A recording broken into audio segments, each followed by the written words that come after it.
అయితే ఉదయం నుండి ఇదే టెన్షన్ నెలకొంది. ఉదయం 11 గంటలకి కౌశిక్ రెడ్డి అరకపూడి గాంధీ ఇంటికి వస్తానన్నారు. అయితే అరకపూడి గాంధీ అక్కడే ఇంటి దగ్గరే వెయిట్ చేశారు. 11 నుండి 12 వరకు వెయిట్ చేసి 12కి ఒకవేళ కౌశిక్ రెడ్డి గనక అరకపూడి గాంధీ ఇంటికి రాకపోతే తానే కౌశిక్ రెడ్డి ఇంటికి వెళ్తానన్నారు.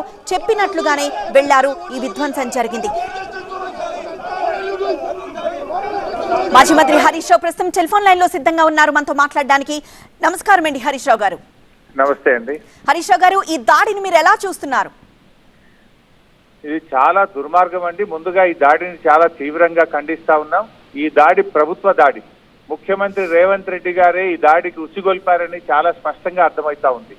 ఉదయాన్నే నేను ఈ సిపి సైబరాబాద్ కు 2 సార్లు మాట్లాడి ఇలాంటి చర్యలు జరగకూడదు, మీరు కౌశిక్ రెడ్డి గారిని హౌస్ అరెస్ట్ చేశారు, మా కార్యకర్తల్ని హౌస్ అరెస్ట్ చేశారు, గాంధీ గారిని మాత్రం మీరు కౌశిక్ రెడ్డి ఇంటికి గుండాలనిచ్చి తోలుతా ఉన్నారు, ఇది వెంటనే అరెస్ట్ చేయండి, వారిని నిరోధించండి అని చెప్పి సిపి సైబరాబాద్ కు 2 సార్లు చెప్పాను.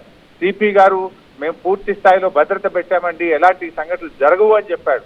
కానీ ఈరోజు జరిగింది చూస్తుంటే గుండాలనిచ్చి ఇవాళ హైదరాబాద్ నగరంలో కౌశిక్ రెడ్డి గారి గేటెడ్ కమ్యూనిటీలో ఇంటికి పంపించి ఇంటి మీద రాళ్ల దాడి, కోడిగుడ్లతో దాడి చేస్తా ఉంటే పోలీసులు ఏం చేస్తున్నట్టండి?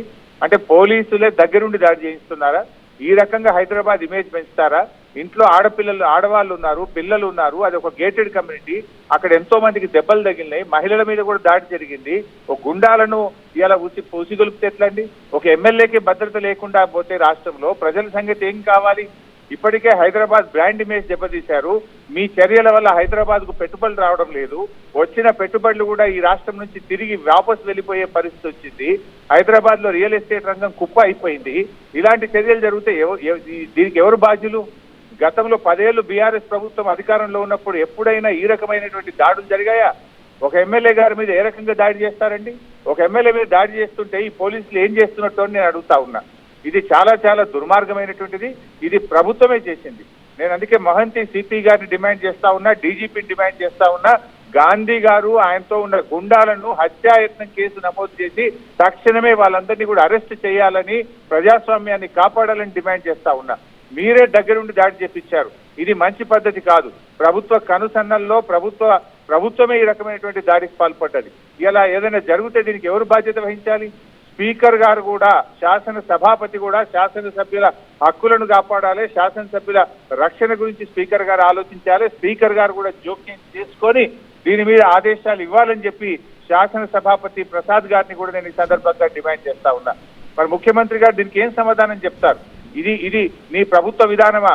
ప్రజా పాలన అంటే, ప్రజాస్వామ్యం అంటే మీరు మీ ప్రతిపక్ష ఎమ్మెల్యేల మీద నీ గుండాలతో దాడి చేయించడమే ప్రజాపాలన? ఇదేనా ప్రజాస్వామ్యం? ప్రజలకు మీరు ఇచ్చేటువంటి మెసేజ్ ఏంటి? అంటే ప్రతిపక్షం గొంతు విప్పకూడదు, ప్రతిపక్షం ప్రశ్నించకూడదు, నీ తప్పిదాలను, నీ మోసాలను, నీ ప్రజాస్వామ్యాన్ని నువ్వు ఖూనీ చేస్తుంటే కూడా మాట్లాడకుండా ఉండాలా? ప్రశ్నిస్తే దాడులకు పాల్పడతారా? మొన్న ఖమ్మం వెళ్లి వరద బాధితులకు మేము సాయం చేయడానికి ప్రయత్నం చేస్తే అక్కడ దాడి చేశారు.